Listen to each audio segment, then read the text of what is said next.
Il y a quelque chose là devant moi? Oh, oh, oh! Alors, ok, ça filme? D'accord, pardon, j'ai touché au matos. Ok, je savais pas. En fait, c'est juste que j'essaie d'apprendre l'arabe. Ça pose un problème à quelqu'un? J'essaie d'apprendre l'arabe avec mon accent français. Oui, avec mon accent français.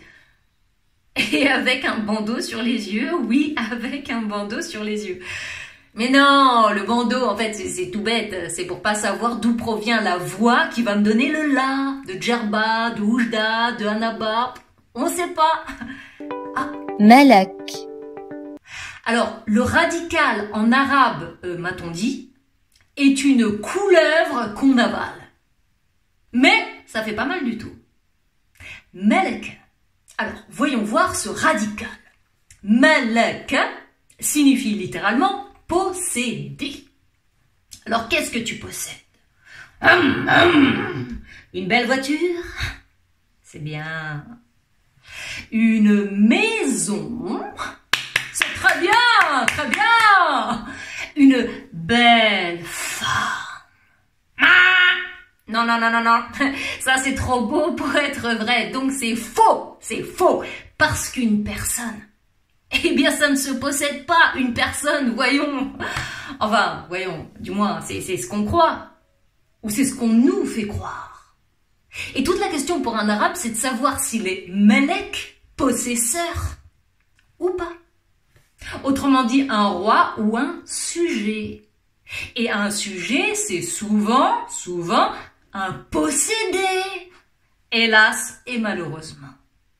Et posséder en arabe, ça se dit memlouk.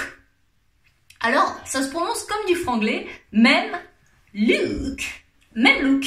Memlouk, autrement dit, un sujet qu'on ne peut distinguer d'un autre sujet. Bah oui, c'est memlouk. Le sous-entendu, c'est que tous les sujets sont les mêmes. Comme les moutons de Panurge qui font bé, bé, bé, pour entendre l'écho de leur propre bêlement. Alors, est-ce que c'est toi le maître? Ou est-ce que tu t'es fait maître? Va savoir. Hé, reviens!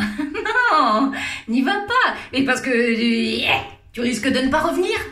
Enfin, tu risques de ne pas en revenir. Parce que, attention, attention, il arrive parfois d'être melek et memlouk à la fois. Eh bien, c'est-à-dire un possesseur possédé. Oui, ça existe. Un roi qui obéit à un tout autre que lui. Donc, malheur à celui qui le suit. Par exemple, lorsque le roi vous demande de vous jeter dans un puits. Et vous, comme vous êtes bête, mais bon, pas méchant, eh bien vous le faites. Et vous le faites les yeux fermés. Juste pour entendre Sa Majesté vous dire en anglais, thank you. En français, merci. Et en arabe, shukran.